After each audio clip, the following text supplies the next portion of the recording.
আসসালামু আলাইকুম প্রিয় দর্শক, আশা করি সবাই ভালো আছেন। আমার কিছু প্রশ্ন আপনাদের কাছে। এদেশে যে দেশপ্রেমিকদেরকে হত্যা করা হচ্ছে, আমি একটা জিনিস জানতে চাই,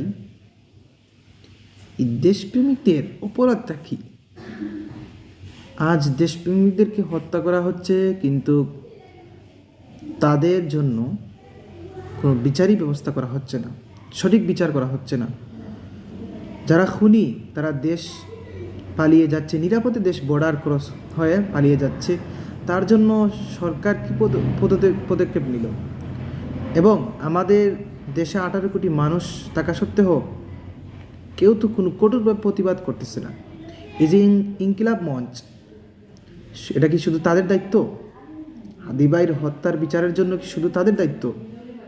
এদেশে কি হাদিদের কি বাঁচানো যাবে না? এদেশে কি হাদিদের কি এরকমভাবে হত্যা করা হবে? আর কত হাদি হত্যা করা হবে? যে হাদি চলে গেছে সেই হাদি আর আসবে না ফিরে। উসমান হাদি চলে গেছে আর আসবে না ফিরে। এরকম দেশপ্রেমিক মানুষ আমার মনে হয় না পৃথিবীতে আর জন্ম নিবে। অনেকে তো বলে এক হাদি মরে গেছে, লক্ষ হাদি জন্ম নিবে। এটা ঠিক আছে, আবেগে সবাই বলে, কিন্তু আমার জানা মতে আমার শরীফ ওসমান হাদিবের মতো মনে হয় না আর কোনো হাদি জন্ম নিবে। ঠিক আছে, লক্ষ লক্ষ মানুষ তার জন্য দেশের স্বাধীনতা সার্বভৌমত্ব রক্ষার জন্য লড়াই করবে। আমাদের এই ইনসাফের লড়াই চলবে যতদিন পর্যন্ত এদেশ থেকে ভারতীয় আধিপত্যবাদ ধ্বংস হবে না, জুলুম অন্যায় অত্যাচার ধ্বংস হবে না। এই হাদিবাই মতো মানুষদেরকে যতক্ষণ পর্যন্ত খুন করা বন্ধ হবে না, ততক্ষণ পর্যন্ত আমাদের ইনসাফের লড়াই চলবে। আচ্ছা, আমি বুঝতে পারলাম না বিষয়টা, এখন পর্যন্ত কোনো বিচারই হচ্ছে না। আমার শরীফ ওসমান হাদিবাই দেশের জন্য যে কাজ করেছেন অল্প দিনে, মনে হয় না এরকম কাজ আর কেউ করতে পারবে।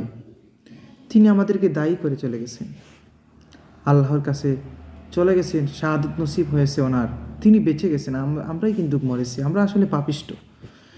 এরকম মানুষ পৃথিবীতে পাওয়া খুবই কঠিন। তাই আসুন, এখনও সময় আছে, সরকারের অন্তর্বর্তী সরকারের এখনও সময় আছে, নির্বাচনের আগে যেন তাড়াতাড়ি বিচার করা হয়। না হয় এদেশের স্বাধীনতা রক্ষা থাকবে না, এদেশের সার্বভৌমত্ব থাকবে না।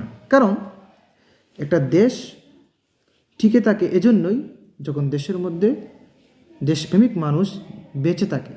তাই আমরা আসুন বিচার করি আমার শরীফ ওসমান